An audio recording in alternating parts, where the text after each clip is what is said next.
that connect him to epic changes in science, belief, and society, as well as to some of the darkest episodes of mob violence and political repression in the history of Britain and the United States.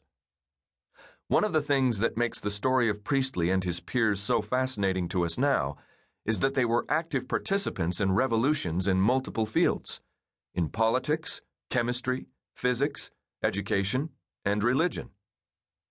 And so, part of my intent with this book is to grapple with the question of why these revolutions happen when they do, and why some rare individuals end up having a hand in many of them simultaneously.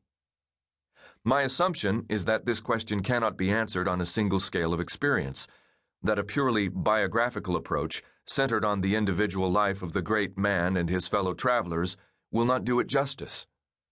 Nor will a collectivist account that explains intellectual change in terms of broad social movements.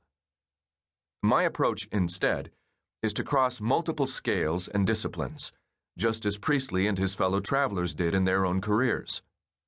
So, this is a history book about the Enlightenment and the American Revolution that travels from the carbon cycle of the planet itself to the chemistry of gunpowder to the emergence of the coffeehouse in European culture to the emotional dynamics of two friends compelled by history to betray each other.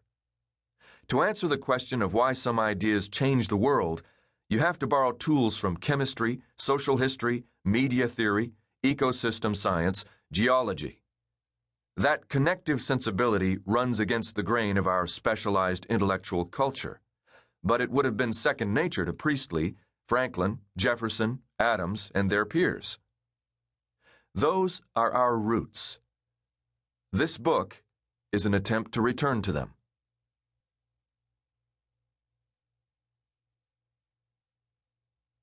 Prologue. The Vortex. May 1794. The North Atlantic. The first sign of a waterspout forming is a dark stain on the surface of the sea, like a circle of black ink. Within a matter of minutes, if atmospheric conditions are right, a spiral of light and dark streaks begins to spin around the circle. Soon, a ring of spray rises up into the air, water molecules propelled aloft by the accelerating winds at its periphery. And then the spout surges to life, a whirling line drawn from sea to sky, sustained by rotational winds that have been measured at up to 150 miles per hour. Unlike land-based tornadoes, waterspouts often form in fair weather, a vortex of wind capable of destroying small vessels that appears literally out of the blue. While it is not nearly as dangerous as a traditional tornado, the waterspout was long a figure of fear and wonder in mariner tales of life on the open sea.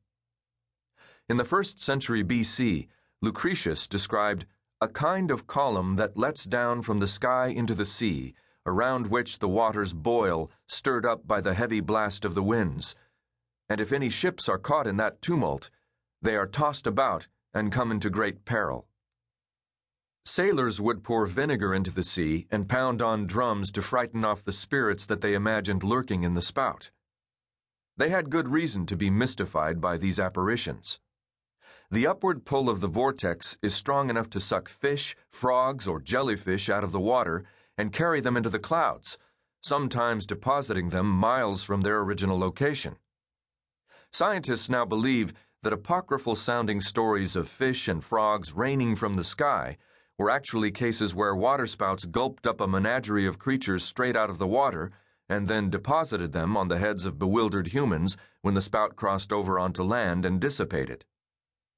A waterspout sighting is a meteorological rarity, even in the tropical waters where spouts are most often seen.